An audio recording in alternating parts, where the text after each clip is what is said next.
Vincenzo'S Go Crypto Investing in a quick nightly update here. You can see the coins have stabilized quite nicely.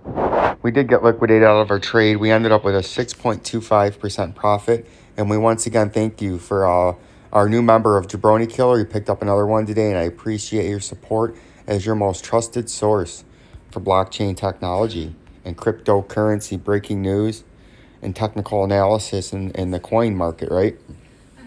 And you can see another nice call. It broke down up here. It tripped our stop loss for that 6.25% gain. And now we're sitting there on the $38,000 orange fib circle. And that is a critical fib circle. And if you look back in the 4 hourly, you can see it's played critical support and resistance, support and resistance, support and resistance. And then even back here before it briefly pumped over, right? A lot of support and resistance on this fib circle. And whenever it breaks below it, you have a big fall. So if you break below it too much more, your first fall with your industry exclusive drawing tool is down here to 32,000. Then you could trade back up here. If you're looking for another swing trade, once you double bottom here, because you didn't double bottom last time, but when you come down and double bottom, this could be a nice bounce point up into here, right? So we're going to keep an eye out on that. The XRP, the same thing. If this can't hold this key area up here that we've been talking about in this old symmetrical triangle, you're coming down here to our short-term target, right? You've already tested this lower support a lot. You're probably going to come straight through, maybe a little bit of a bounce, and then bam, right? If you can't hold this critical area through the weekend in a thinly traded market, if you want to get bullish, you got to get back up over that 200-day to move up. But right now, it's looking bearish. XLM's the same thing. We're going to get that fiscal and monetary policy episode 2 out tomorrow. I'm sorry for the delay, but a lot of work gets involved, right? But right now in XLM, you're critical. What you need to look at is if you cannot hold this is a very critical area, but you can notice the price is sort of constricting on itself. But if you get a volume burst on this weekend and you dip below that, you're going to dip really fast. And it's going to be an extreme extreme degree of fleece icing and chicing of the most harsh degree imaginable.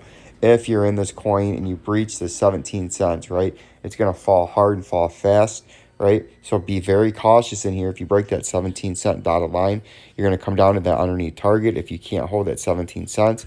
Algo is the same thing, but Algo's got its little support right there at about 68 cents. If you can't hold 68 cents, you're coming down to 54. And this would be where, if you're trying to swing trade, where your next, hint, where your next buy order should be down here where buyers should be, right? And if you're a member of Jabroni Killer, you get the first mover advantage on that. DGB, you can see, is coming back down nicely to the bottom part of this last line of defense, the shithouse, after the nice pumps. Congratulations to the people that got in early with the first mover advantage at members of Jabroni Killers. Most everybody, if they got in when I did, you had a chance to sell between 9 and 16% on any of the coins respectively.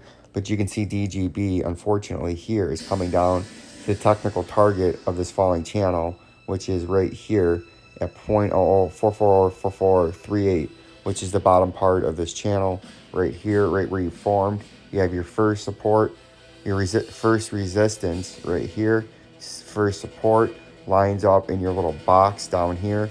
If you isolate in, this is your technical target, and that's why we have this as a technical target, right? So that's where you're coming to look down at DGB. And if we look at the rest of the market, it's stabilizing right now, though, because if we go back to Bitcoin and zoom into the 3 hourly, you can see it's sitting on that, it broke the 200-day. It sat there for a minute, but we're going to continue to watch this. It's an ever-evolving situation, and the coins are looking awfully bearish this weekend. But some coins could bounce, just like ZK Tube, probably after a humongous... No, ZK Tube's just on its own. See, ZK Tube's... Oh, this one's been down for a while. I remember this one. Look at that. Look how far down that came. It even breached that $19 target we had. But it fulfilled its targeted move, and now it's trying to come back up, right? So we're going to continue to watch out for these coins, as a lot of them are bearish, but there will be some relief rallies the opposite way at some point. Maybe later on Sunday when the market looks to open, or maybe Saturday night when no one's thinking about it, right? We'll keep you updated. Like, subscribe, and share. Peace and love. Peace and love.